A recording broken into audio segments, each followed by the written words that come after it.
पुढची बातमी पाहणार आहोत नाशिकमधून। नाशिकच्या राजकारणातली एक मोठी बातमी। नाशिक महापालिका निवडणुकीत अजित पवारांची राष्ट्रवादी आणि शिवसेना शिंदे गट एकत्र येणार अशी चर्चा सुरू झाली आहे। राष्ट्रवादी आणि शिवसेनेची 70 ते 30 या फॉर्म्युल्यावर जागा वाटपाबाबत चर्चा सुरू आहे अशी माहिती सूत्रांकडून एनडीटीव्ही मराठीला मिळाली आहे। शिवसेनेचे मंत्री दादा भुसे, राष्ट्रवादीचे माजी खासदार समीर भुजबळ यांच्यामध्ये नाशिकमध्ये एक गुप्त बैठकही पार पडल्याची चर्चा आहे। भाजप स्वबळावर निवडणूक लढवण्याची तयारी करत असताना शिवसेना शिंदे गट आणि अजित पवार गट यांच्यामध्ये मात्र गुप्त बैठका पार पडतायत। वरिष्ठ पातळीवर महायुती म्हणून लढण्याचा नेत्यांचा प्रयत्न सुरू आहे, मात्र स्थानिक पातळीवर वेगळं चित्र पाहायला मिळतंय। याबाबत अधिक माहिती घेऊया आमचे प्रतिनिधी प्रांजल कुलकर्णी यांच्याकडून। प्रांजल, नाशिकमध्ये स्थानिक पातळीवर नेमकं काय ठरतंय? हेमली, आपण बघितलं तर नामनिर्देशन अर्ज भरण्यासाठी शेवटचे 3 दिवस उरलेले आहेत। उद्या देखील सुट्टी आहेत, रविवारचा दिवस आहेत। मात्र असं असतानाही महायुतीचं काही केल्या ठरत नाहीयेत। विशेष म्हणजे एकीकडे आपण बघितलं तर भाजपमध्ये जोरदार इनकमिंग सुरू आहे, त्यामुळे भाजपची ताकद वाढली आहे। सध्या भाजपकडे नगरसेवकांचा जो काय आकडा आहे तो 84 वरती जाऊन पोहोचलेला आहे।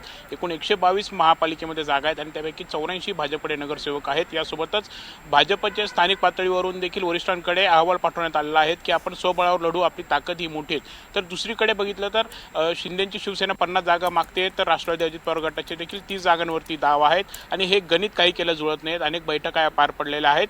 दरम्यान आत्ताची जी एक मोठी बातमी समोर येते त्यानुसार नाशिक महापालिकेमध्ये शिंदेची शिवसेना आणि राष्ट्रवादी अजित पवार गट कुठेतरी एकत्र येणार आहे असं सध्या तरी चित्र दिसतंय।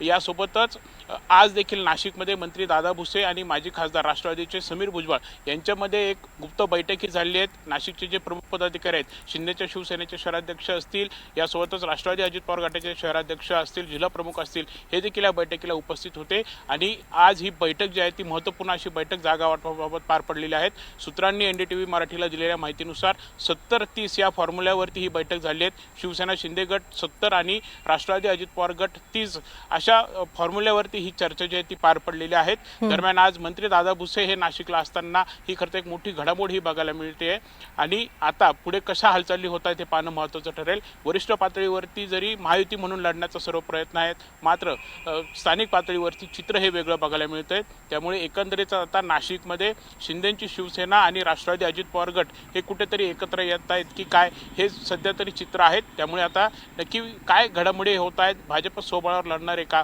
हे देखील पाहणं तेवढंच महत्त्वाचं ठरेल। नक्की, त्यामुळेच नाशिकमधल्या राजकारणात काय घडतंय हे पाहावं लागणार आहे। धन्यवाद प्रांजल, आपण दिलेल्या या सविस्तर माहितीबद्दल।